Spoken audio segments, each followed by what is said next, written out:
what you don't need, but put on the Lord Jesus Christ and make no provision for the flesh to fulfill its lusts. Romans 13, verse 14.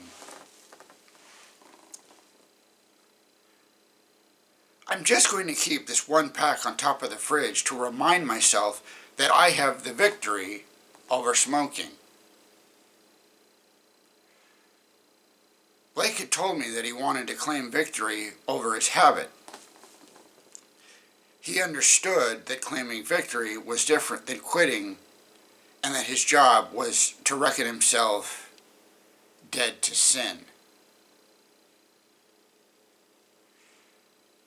The choice, of course, was his to make, but by placing temptation visibly on top of the fridge, he was already planning to fail. If you truly choose to believe that God, through his creative power, can declare you a non-smoker, there is no need to keep anything associated with a previous bad habit. A non-smoker does not need cigarettes or anything else.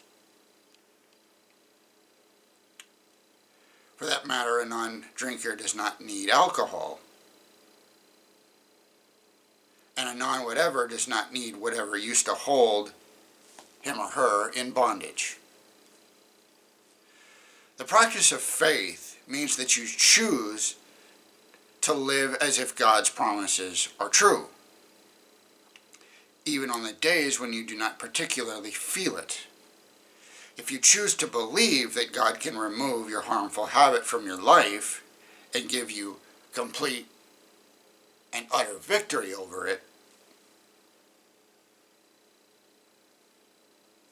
faith says that it is time to remove all traces of that habit from your life.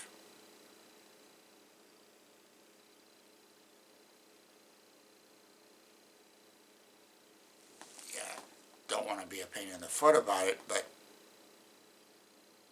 those things cause damage to your body. That part's not easily removed just because you stop. So all traces of it, I guess just all the visible ones.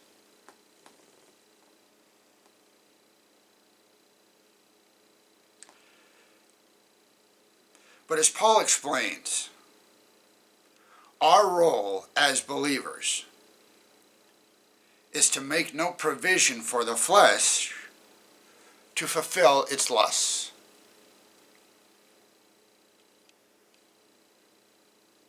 I shared Paul's words with Blake, explaining your job is to live as you believe that God's promises are true.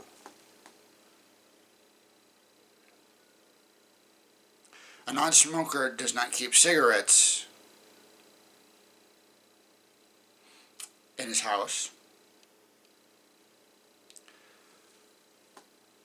so they really have no place in the home.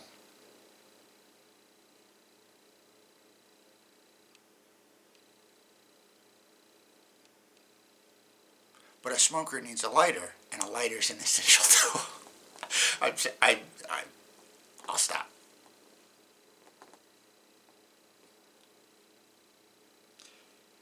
He quietly handed them over to me so I could dispose of them. And he never smoked again. I don't know how he could make that definitive statement, but okay.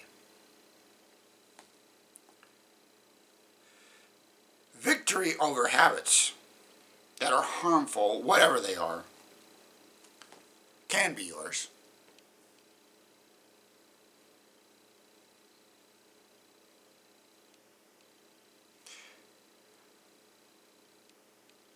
in terms of sin, our victory over sin comes through Jesus.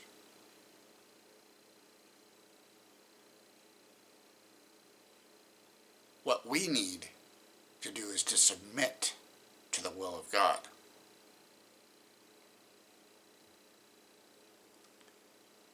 Explanation easy, execution is difficult.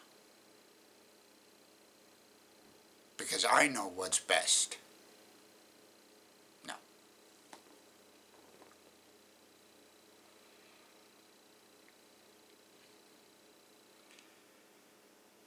Perhaps, though, that there is something that has been bothering you. And bothering you for years. Today is the day to accept God's gift of victory. Reckon yourself dead to it through the power of God and remove the harm from your life. The beautiful thing about a relationship with God is that even before the second coming, you can begin living your life as if you were already living in the kingdom.